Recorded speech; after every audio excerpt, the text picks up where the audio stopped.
This clip is brought to you by SaveWithConrad.com.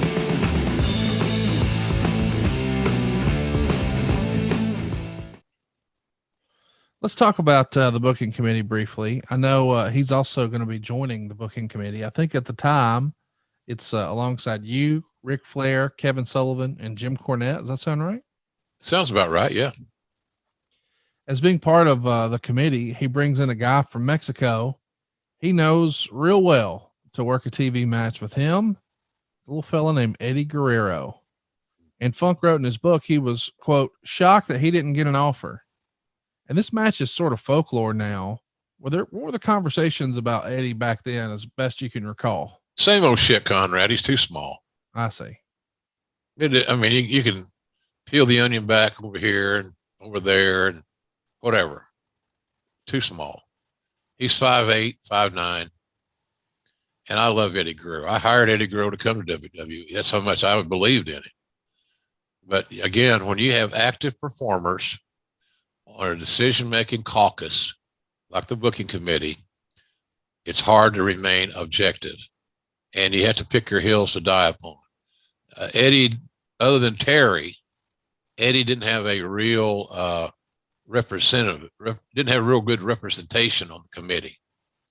But Terry, knew him from the territory, and Terry had worked matches with Eddie's father.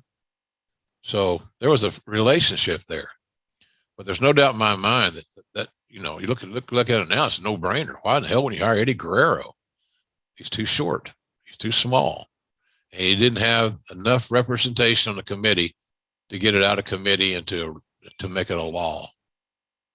I can't argue that. Terry winds up working on top with Hulk Hogan for some shows. He even did a Saturday night's main event against him.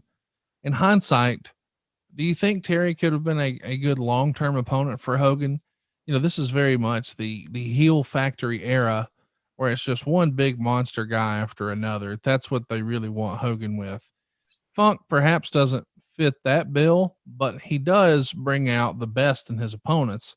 It feels like he could have had a really good pay-per-view build. Maybe not the first WrestleMania, but I'd like to see him versus Hogan at 2 instead of Bundy. What say you?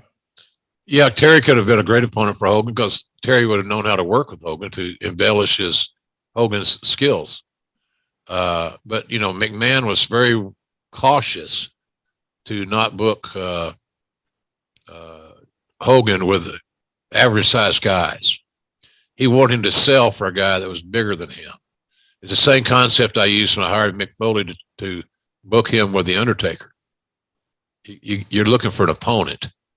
And Foley was 6'4", 300 pounds. And I think that's kind of the same theory that we're talking about here in this topic, is the fact that Vince was going to make sure, and I don't blame him for this, he's going to make sure that Hogan was booked with the right guy that could create the right visual and the right dynamic so that when the Hulkster sold, it had more believability. Yeah. And so I think there's a lot to say for that.